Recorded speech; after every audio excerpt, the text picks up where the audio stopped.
Now we will study one more scientific phenomena that is called polarization of light.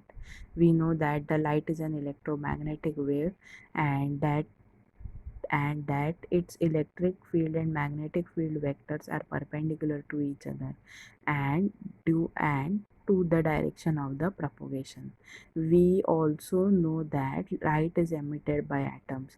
Thus one atom emits a wave long along the axis, says the electric field may be along the y-axis. The magnetic field will be on the along the z-axis.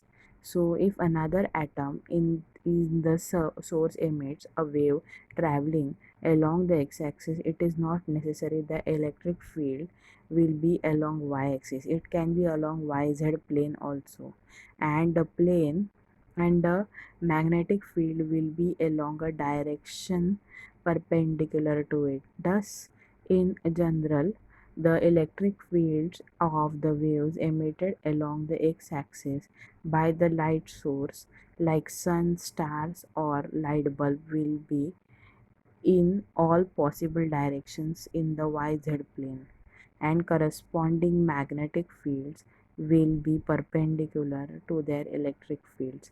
Such light is called as unpolarized light, means this light is cannot be rotated or it's not been rotated to any of the direction. It is represented by double headed arrows as shown in the figure by the directions of the electric field. Then comes the next part, a plane perpendicular to the direction of the propagation. This is shown in the figure for a light beam traveling perpendicular to the plane of the paper. On the other hand, if somehow light is constrained so that its electric field is restricted along one particular direction, then it is called plane polarized light.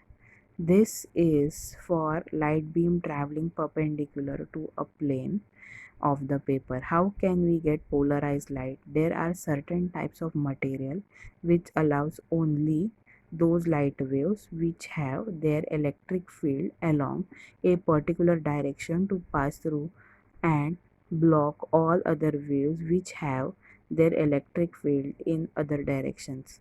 These are called as polarizers, which are responsible for changing the direction of the light. A polaroid is also a kind of synthetic kind of a material sheet which is used as a polarizer. The particular direction along which the electric field of the emergent wave is oriented is called as polarizing axis of the polarizer. Thus, when unpolarized light passes through the polarizer, the emergent light in the plane is polarized. If the plane is ABCD containing the electric field vector of a plane, polarized light is called as plane of vibration, while the plane perpendicular to the plane of vibration is called horizontal plane, which is called as plane of polarization. So there is plane of vibration and there is plane of polarization, which is responsible for performing this phenomena. If the polarized light is made to pass through any other polarizer with its polarizing axis perpendicular to the polarizing axis of the first polarizer, no light can emerge on the other side. The other side. Then, as the second polarizer would allow only waves having electric field parallel to the polarizing axis to pass through.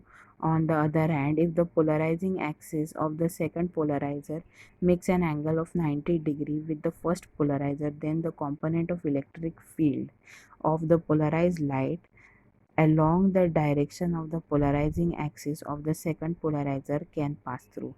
The intensity of light is reduced after passing through each polarizer. So here you can see plane A, B, C, D. They are perpendicular to whom? To the polarized light. They are perpendicular to the polarizing axis. The blue color material is your polaroid. Then there is unpolarized light. So you will see the light was moving in so many directions when you saw the unpolarized light, and now it's moving or it's available only in one direction. Then we will mathematically calculate this. We have used electric field to explain the phenomena of polarization. However, it could be explained by using magnetic field also. Now consider an unpolarized light having angular frequency of omega, wave vector k, which is equal to 2 pi by lambda, and traveling along x direction. The magnitude of electric field is given by E is equal to E naught into sine kx minus omega t. E naught being the amplitude of the wave, which you have already been studied in standard 11th in chapter 13. The intensity of light wave is proportional to the magnitude of the electric field square. So you have taken modulus. So the direction of the electric field can be anywhere in the yz plane, will be given by or will be considered in the passage of this wave through two polarizers as shown in the figure. Let us consider a particular wave having its electric field at an angle of phi to the axis of the first polarizer. The component E naught cos phi will pass through the polarizer, while the normal component E naught sin phi will be obstructed. The intensity of this particular wave after passing through the polarizer will be proportional to the amplitude, to the square of the amplitudes. So E naught is equal to cos phi square for an unpolarized incident wave. So phi can have all values of 0 and 180, from 0 to 180 degree. Thus, to get the intensity of the plane polarized wave emerging from first polarizer, we have to have an average E naught cos phi square overall values of phi between 0 and 180 degree.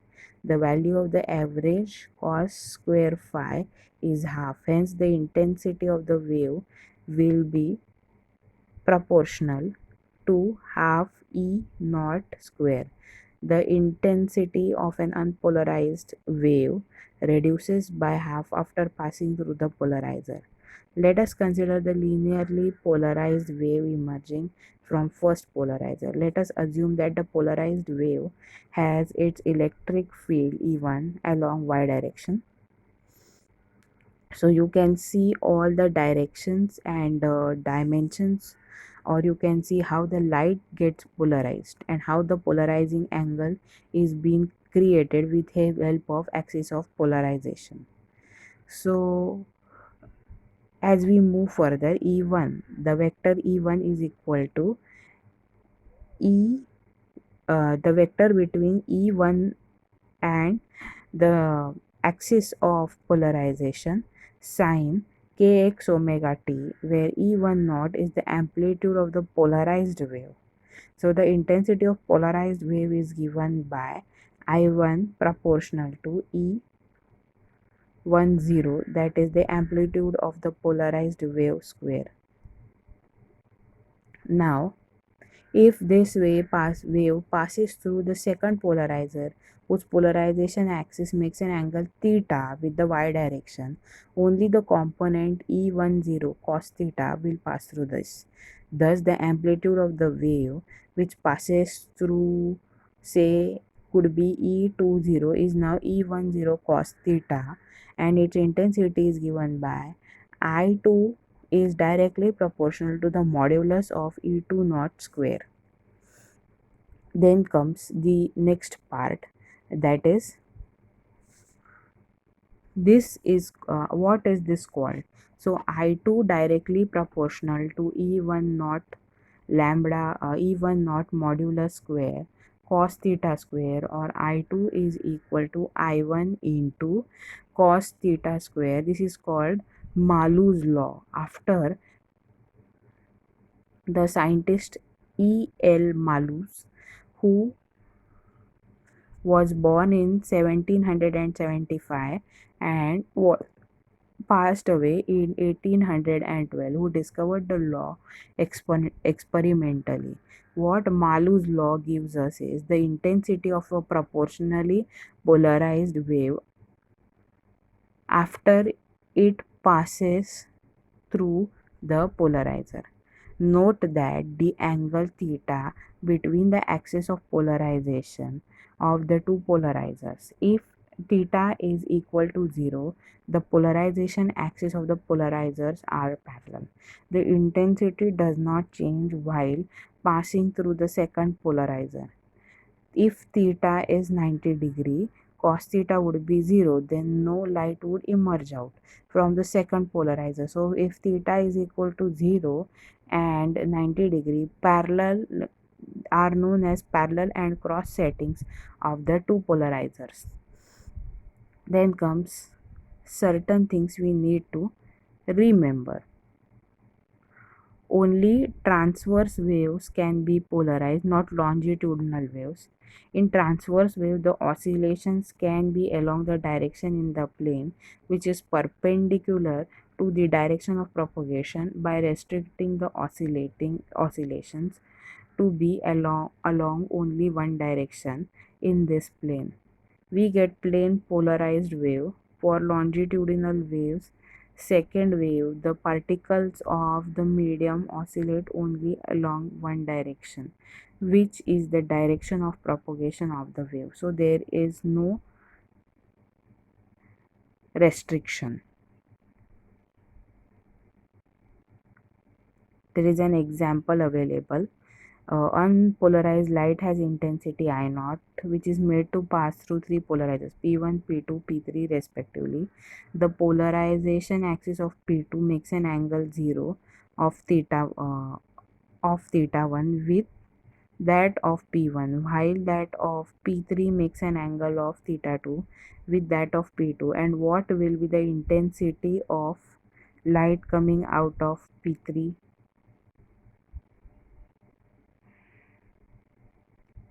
The first polarizer P1 will polarize the light, unpolarized light. The intensity after passing through this polarizer will be I1 is equal to I naught by 2 as discussed above.